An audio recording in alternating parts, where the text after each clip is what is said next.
Okay, bismillahirrahmanirrahim. Assalamualaikum warahmatullahi wabarakatuh. Untuk Profesor Madya Dr. Zanatun binti Haji Ihsan, serta rakan-rakan sahabat-sahabat yang disayangi sekalian. Okey, nama saya adalah Nolia binti Mat Noor. Okey, saya adalah pelajar daripada Sarjana Pendidikan Sains UKM, akan mempersembahkan tugasan 2, okey, iaitu refleksi sarjana Islam.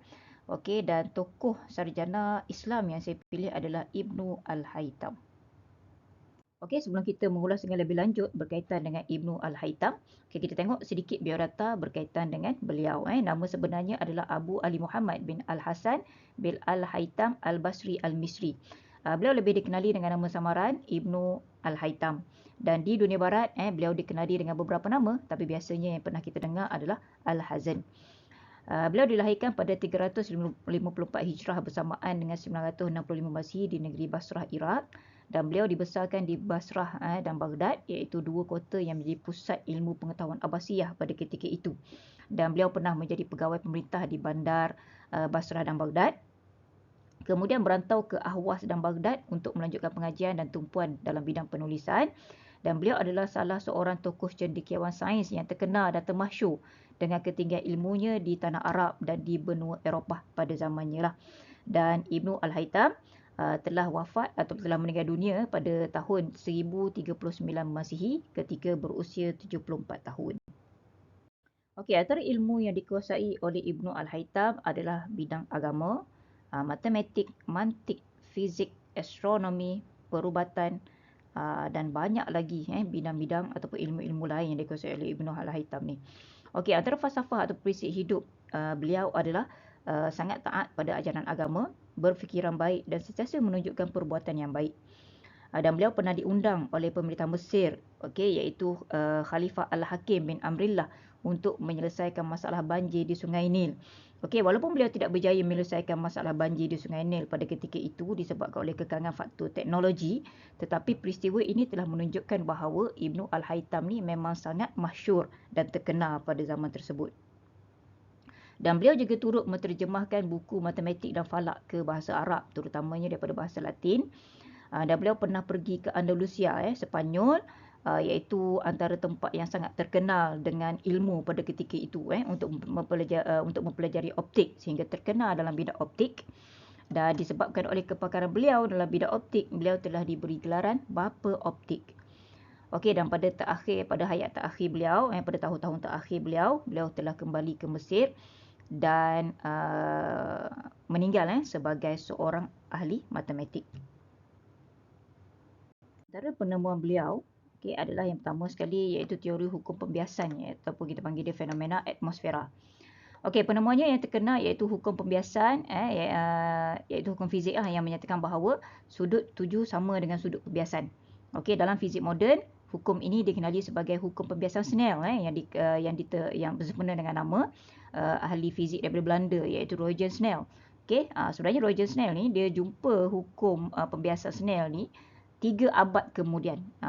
Okey, sebenarnya dah dinyatakan oleh Ibnu Al-Haytham lebih awal. Okey, dan yang kedua adalah berkaitan dengan teori penglihatan atau optik. Okey, dengan menggunakan kaedah matematik dan fizik moden yang baik, beliau telah menggabungkan teori dan eksperimen dalam penyelidikannya.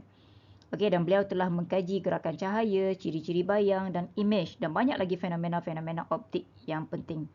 Okey, dan beliau telah menolak teori Ptolemy dan Euclid, yang mengatakan bahawa manusia melihat benda melalui pancaran cahaya yang keluar daripada matanya.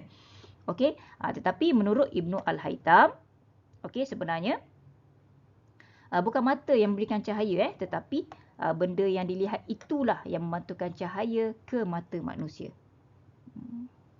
Yang seterusnya adalah penemuan Ibnu Al-Haytham iaitu cermin kanta cekung dan kanta cembung. Okey, Ibnu Al-Haytham telah menggunakan mesin larik untuk buat cermin kanta cekung dan kanta cembung untuk penyelidikannya. Okey, dengan ini beliau telah mengkaji tentang cermin sfera dan cermin parabolik. Dan beliau mengkaji aberasi sfera dan memahami bahawa dalam cermin parabola kesemua cahaya dapat bertumpu pada satu titik. Okey, dan yang seterusnya penemuan Ibnu Al-Haytham adalah teori biasan cahaya. Okey, teori ini agak mengagumkan kerana beliau telah menggunakan segi 4/7 pada permukaan biasan beberapa abad sebelum Isaac Newton memperkenalkannya di dunia barat. Okey, maksudnya adalah Ibnu Al-Haytham ni telah mendahului kan ahli fizik yang terkenal iaitu Isaac Newton. Dan beliau juga percaya kepada prinsip masa tersingkat bagi rentasan cahaya iaitu prinsip Fermat. Antara karya agung Ibnu Al-Haytham yang pertama sekali adalah dalam bidang ilmu fizik dan astronomi. Okey, ini adalah hasil-hasil ataupun kita katakan karya-karya lah yang diterbitkan oleh Ibnu Al-Haytham. Antaranya adalah makalah fi Istiraj Sam Al-Qiblah iaitu penyusunan kota, makalah fi Hayat Al-Alam dalam bidang astronomi dan banyak lagi. Okey, karya-karya yang telah diterbitkan oleh Ibnu Al-Haytham. Okey, dan kebanyakannya diterjemahkan ke dalam bahasa Eropah.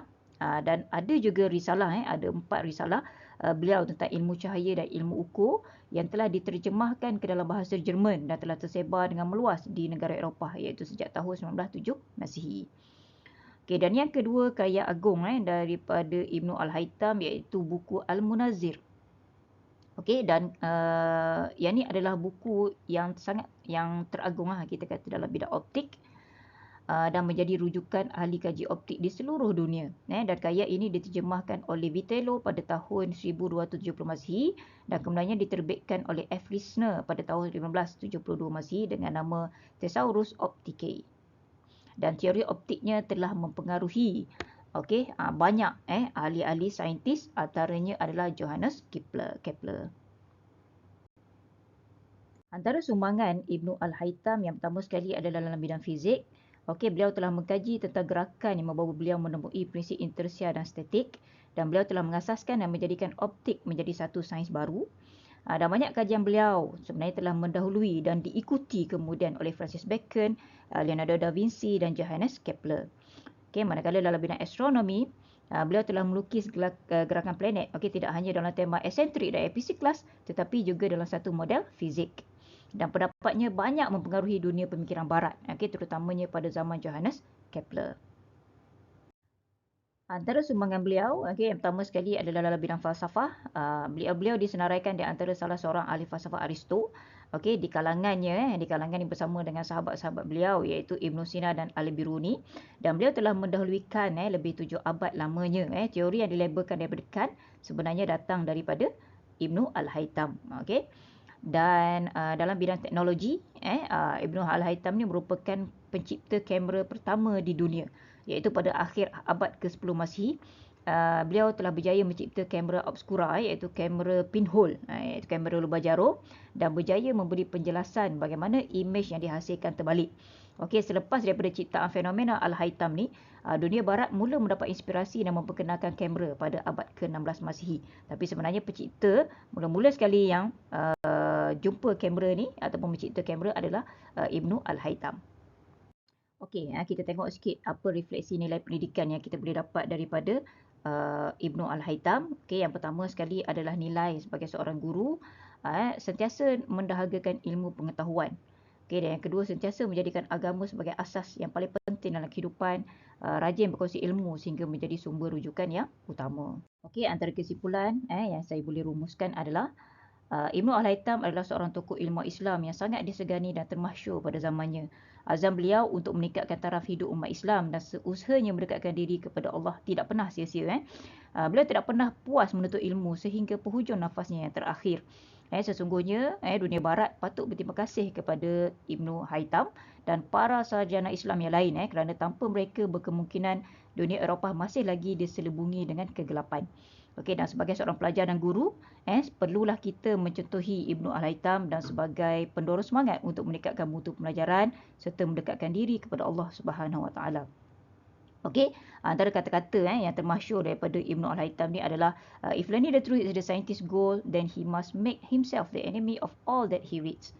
So yang ni adalah kata-kata beliau yang paling bermakna. Saya rasa itu sahaja daripada saya. Sekian wabillahi taufiq wal hidayah. Wassalamualaikum warahmatullahi wabarakatuh.